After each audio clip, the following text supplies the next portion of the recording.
Assalamualaikum warahmatullahi wabarakatuh.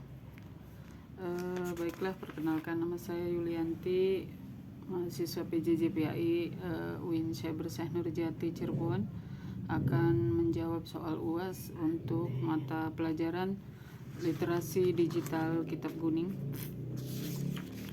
Yang pertama, pertanyaannya adalah apa itu literasi digital kitab kuning dan bagaimana sejarahnya? Literasi digital kitab kuning adalah warisan ilmu dari para ulama-ulama terdahulu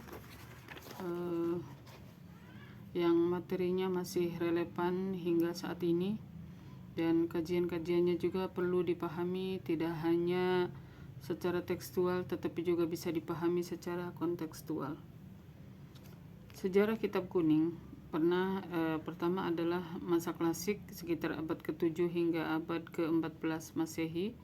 Bermula dari Islam, sudah menyebar dari banyak ulama Islam yang menulis karya-karya keilmuannya sehingga kini menjadi rujukan ilmu-ilmu dasar kitab kuning yang dipelajari secara luas.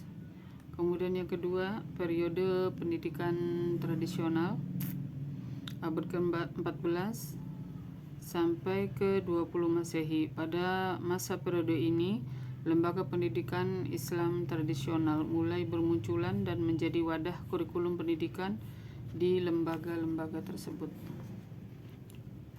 Kemudian pengembangan dan penyebaran abad 20 hingga sekarang, dengan berkembangnya teknologi dan aksesibilitas informasi, kitab kuning menjadi lebih mudah diakses oleh banyak orang di seluruh dunia. Selanjutnya adalah pertanyaan nomor 2. Bagaimana proses perjalanan dari pesan man arafa nafsahu faqad arafa rabbah? Saya mungkin akan sedikit menukil dari perkataan Jalaluddin Rumi, ya, bahwa manusia itu adalah jagat kecil atau mikrokosmos ataupun yang dikenal dengan alam sogir. Alam semesta ini adalah alam kabir. Dalam diri mikrokosmos ada makrokosmos. Dalam dirimu terkandung semua unsur-unsur alam semesta. Maka Al-Quran menyuruh kita apa yang ada di alam ada dalam diri kita dalam bentuk mini. Jadi kita ini mikrokosmos. Pertama-tama ke dalam pahami dirimu, kemudian kalau sudah paham diri sendiri, maka kita akan paham tentang entitas alam semesta. Kalau kita sudah memahami alam semesta, maka kita akan paham Allah. Karena dalam alam semesta ini ada sifat-sifat Allah. Di antaranya Allah yang begitu teliti menciptakan kesempurnaan di dalam proses penciptaan alam semesta. Misalnya bagaimana Allah mengukur kedekatan antara bumi dan matahari. Seandainya jaraknya itu tidak ideal, maka bumi bisa jadi hancur karena terlalu panas, ataupun mungkin ketika terlalu jauh dari matahari, bumi pun akan membeku karena kedinginan. Nah, dalam diri kita ada alam semesta. Begitu kita paham mikrokosmos, maka kita akan paham makrokosmos. Itulah yang disebut dengan man arafa nafsah faqad arafa rabbah. Begitu kita paham makrokosmos dan mikrokosmos, kita akan paham tentang Tuhan, karena alam semesta ini isinya adalah manifestasi dari semua sifat-sifat Tuhan. Seperti tadi yang saya contohkan, bagaimana Allah itu maha teliti, maha pemaaf, maha adil, dan lain sebagainya. Bisa kita lihat di dalam diri kita sendiri. Contoh betapa telitinya Allah tadi mengatur jarak antara matahari dan bumi. Nah, itulah yang dimaksud dengan man arafa nafsah faqad arafa rabbah. Kemudian untuk soal yang selanjutnya, yaitu bagaimana proses perjalanan dari iman, Islam, dan ihsan sehingga bisa membentuk peradaban manusia. Sebagaimana kita ketahui bahwa rukun iman dan rukun Islam adalah pondasi atau kerangka. Apabila pondasi atau kerangka tersebut kokoh, maka akan kokohlah keimanan seseorang. Dan apabila pondasi atau kerangka itu rapuh, maka akan rapuh pula keimanan seseorang. Jika seseorang sudah berislam secara kafah, maka sudah pasti dipastikan seseorang tersebut mampu melakukan ihsan. Islam kafah yang totalitas, iman yang totalitas. Jadi bagaimana prakteknya? Prakteknya itu adalah rukunnya iman dan Islam itu harus ditegakkan, kemudian kewajibannya harus dilaksanakan, baru haknya itu kita terima. Jadi peradaban manusia bisa dibangun apabila ketiga syarat atau pilar tadi itu bisa dilaksanakan. Jadi ihsan tidak mungkin terbentuk apabila iman dan Islamnya tidak dilakukan, tidak dibangun secara kokoh.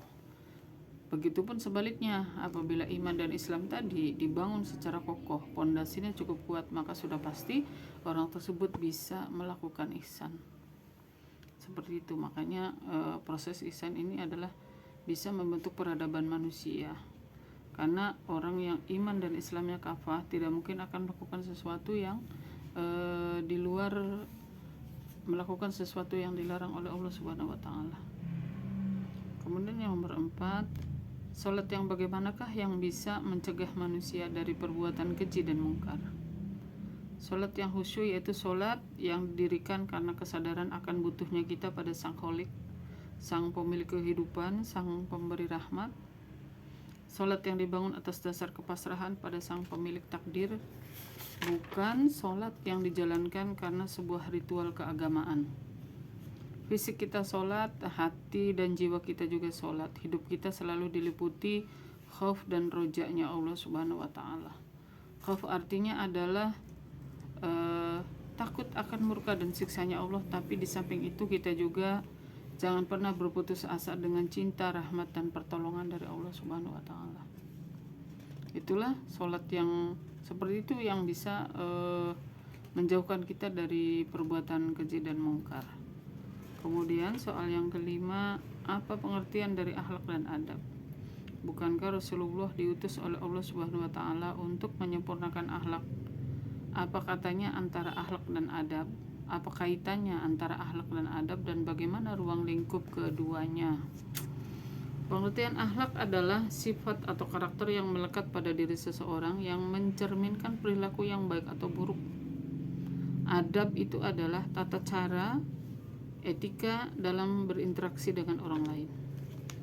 Bukankah Rasulullah sendiri diutus itu untuk menyempurnakan akhlak manusia? Betul sekali bahwa akhlak itu sangat penting karena ini juga adalah cerminan dari keimanan seorang muslim. Bisa dilihat akhlaknya, bisa dilihat dari akhlaknya. Akhlak itu mencakup aspek moral dan etika yang lebih luas, sementara adab itu lebih spesifik. Ini adalah perbedaannya, sementara kaitannya adalah kedua-duanya ini adalah saling berkaitan dalam membentuk pribadi yang santun dan mulia.